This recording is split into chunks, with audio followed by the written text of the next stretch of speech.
give you a warm greeting for attending our training program entitled Capturing Memories. So here we will teach you not just to capture, not just the photo, but the essence and the memory itself in a piece of paper, or photo paper in that case. Well, before we start our training program, I'd like to show you a video presentation, a short interview from our professor and an expert in photography, Sir Alison Juan, who gladly complied to our interview. Play a video.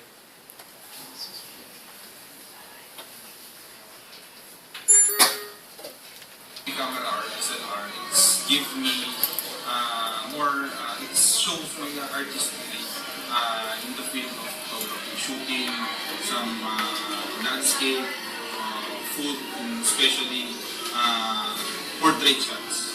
So as a career, it's enhanced my artistry side. Landscaping. Landscape, part of it goes straight to photography. So, shooting in straight, you see different expression of individual people.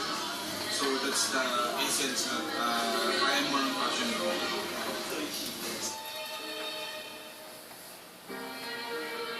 Good result for your photos. You need to have an expensive camera and then the lenses. So, that's the first thing. Second thing, challenging part is conceptualizing every details or perspective on your subject.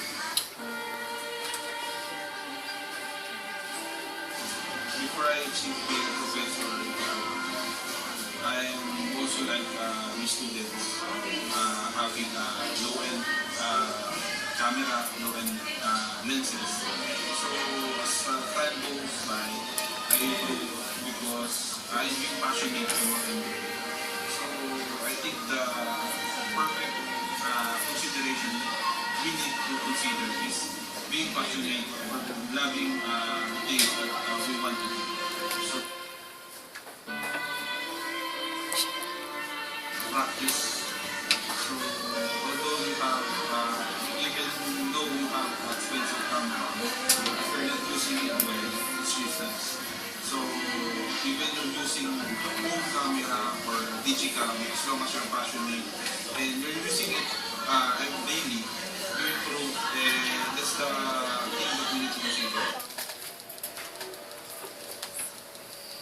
Okay, so after seeing that short interview, we can now say that there are some few points that Sir Ali wanted us to see, like being passionate and practice and other 5 points. For you, those who are wondering, yes, that was Jacob, the dance from you. And now moving on to the training program, my colleagues will be taking over to explain some settings and techniques in shooting. Good afternoon, I'm Nicole Andrea Llobrera, and I'm going to tackle about the settings of DSLR. So one of the most basic settings of DSLR is the ISO. ISO is the level of sensitivity of your camera to the available light. And now let's proceed to the remaining settings that will be discussed by Mr. Hans Alcanta. Okay, aperture.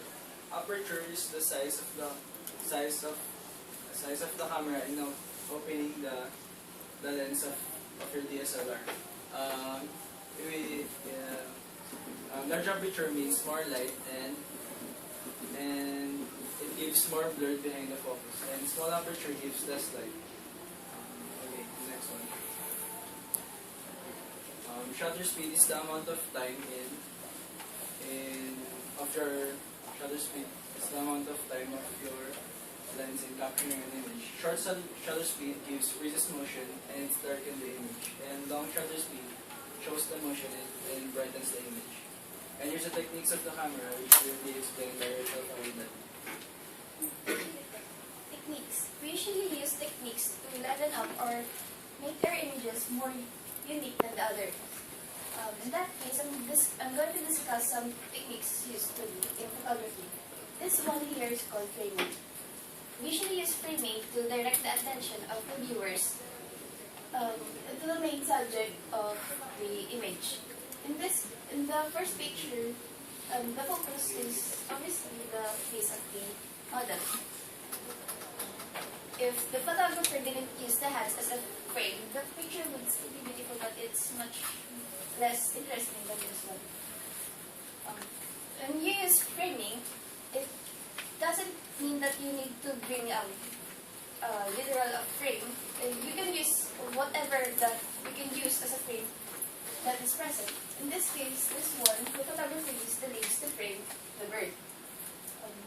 Then there are other examples. The next one is you can play with the perspective.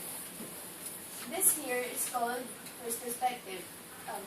This is called forced perspective because it is kind of like forcing us to believe that there is a very huge camera and the people are tiny. But in reality, it's just that the camera is very close to the camera and the humans are very far. This one is just like that he's sitting and he's going to fall into who knows where, but it's just that he's sitting where he should be leaning, and that's the ground behind him. And this one is called vanishing point. This kind of perspective is used usually to show images that seems to vanish into who knows where. Next is this is another example. Let's welcome back Ms. Nikki Lobleda. So the rule of thirds and the rule of thumbs is composed of vertical and horizontal lines, and the intersecting lines will serve as their focal point.